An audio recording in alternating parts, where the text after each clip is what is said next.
It was supposed to be a normal evening. The Christmas tree was up. Gifts were being wrapped. Carrie Drews and his girlfriend, who he'd been dating for 6 years, were together at his home. They never lived together, but they were close. That night they drank alcohol as they wrapped presents for the holidays. But what started as a small argument turned dangerous. December 15, 2018, the argument begins. They were both drinking. At some point, they started arguing. She kicked and threw Christmas presents. Ornaments flew across the room. Things got loud. Carrie made a rude comment to her. She stood up for herself. That's when he got angry. According to the facts Carrie admitted to, things escalated from words to shoving, then it became violent. He wrapped his arm around her neck and choked her until she passed out. Not once, but more than once. She couldn't even remember everything that happened because she kept losing consciousness. December 16, 2018. His version of events. The next day, Carrie gave a version of what happened in a pre-sentence report, dated October 21, 2020. Here's how he told it. He said they were both pushing each other. He said she was yelling and throwing things. She was talking to no one and punched a hole in the bedroom door. He said she ran at him and punched him in the ribs and face. He claimed he lost his cool. Then he said something chilling. I knocked her unconscious and I picked her up as I was concerned. He admitted she was out cold for 30 seconds. When she woke up, he cried. He apologized. Then he went to bed. The evidence of violence. This wasn't just a shouting match. This was assault causing bodily harm. During the sentencing hearing, Carrie admitted that. He choked her from behind, cutting off her air until she passed out. She regained consciousness, but they started fighting again. Then he punched her in the face, causing her to black out a second time. He admitted to giving her a black eye. Her body and face were covered in bruises. Photos showed it all. The courtroom's perspective. The judge who first sentenced Carrie heard both sides. The Crown asked for 18 months in jail. Carrie's lawyer asked for just 90 days, served off and on, called an intermittent sentence, plus 12 months of probation. The judge chose the lighter sentence.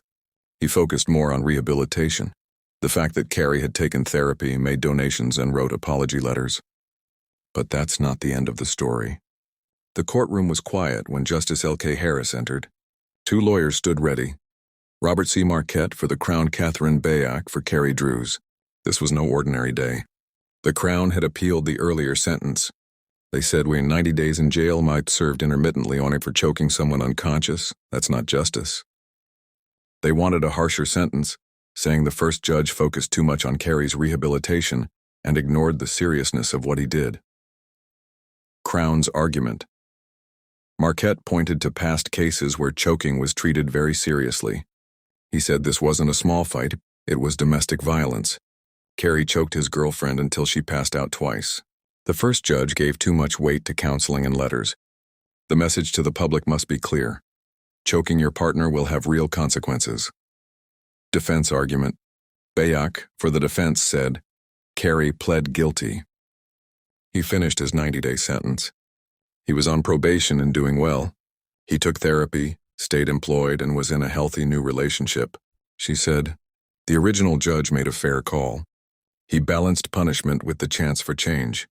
She asked the court not to add more jail time because Carrie had turned his life around. Justice L.K. Harris speaks. Justice Harris was calm but firm. He took a moment before reading his decision out loud. He began, the original sentence was too light. Then he explained why. His exact words, paraphrased, yes, rehabilitation matters. But in domestic violence cases, deterrence and denunciation matter even more. When someone chokes their partner unconscious, not once but twice, that's serious violence. It's not enough to say he's doing better now. The community needs to hear the court say, this is not okay. That's what denunciation means. He said the first judge made a legal error by ignoring that. The new sentence, Justice Harris allowed the Crown's appeal. He canceled the 90-day intermittent sentence. Then he imposed a new sentence, 9 months in jail plus 12 months of probation. But since Carrie already served 90 days, the court gave him credit for that time. He would now serve the remaining 6 months.